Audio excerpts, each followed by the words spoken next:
Chapter 1. Spring is in the air. Planting good seeds. It wasn't love at first sight. Not for me, anyway. When I met John for the first time, there were no bells or whistles, no butterflies in my stomach or palpitations in my chest, no voices from heaven or spotlight in the clouds shining down, no signs like we're typically told there will be when we meet the person with whom we will spend the rest of our lives. In reality, I wasn't even thinking of love at the time, at least not love toward him. I met John at a conference in Boston, one that I had hesitantly agreed to attend. And when he walked in the room, the first thing I thought to myself was, wow, that guy is tall, followed by an extremely deep observation. Who wears a pair of shorts coupled with a long-sleeve dress shirt? And that's pretty much it. After the seminar was over each day, about 30 of us would spend the rest of the day mingling. It was a group in which we both had mutual friends. One day, we all went mini golfing. The next day, we took a road trip to the beach. Each day, we somehow continued to end up in the same group, the same car, or on the same team. So naturally, we had some time to get to know each other. And slowly but surely, I found the seeds of friendship beginning to take root in our interactions. A few days into the conference, my friend pointed out our budding friendship, and I remember telling her, he's the nicest guy I've ever met, but there's about a 0.000000001% chance I'd marry someone like him. I wasn't really interested in getting into a relationship at that point in my life because a few months before, I'd had my heart truly broken in a relationship with a guy who wasn't as into me as I was into him. My heart was in hibernation mode. I wasn't ready to hope again. Added to that, I was in the thick of graduate school, and we lived thousands of miles apart. There were so many reasons to write off the idea of building a relationship.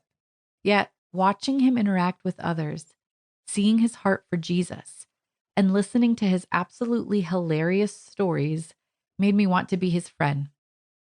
Little did I know then that this was the first step in building a relationship that would lead to a friendship, that would lead to a marriage, that would lead to the rest of my life.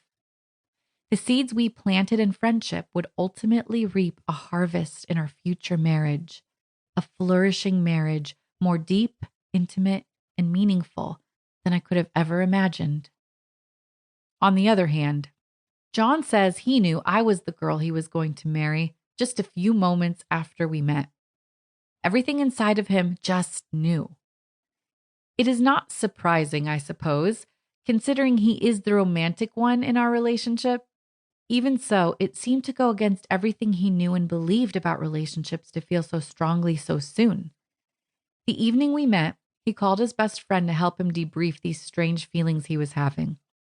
So, I think I met the woman I'm going to marry, he said. John, you're crazy, his friend confirmed on the other end of the line and tried snapping him back to reality. Maybe he was crazy, but something about our interactions seemed different to him.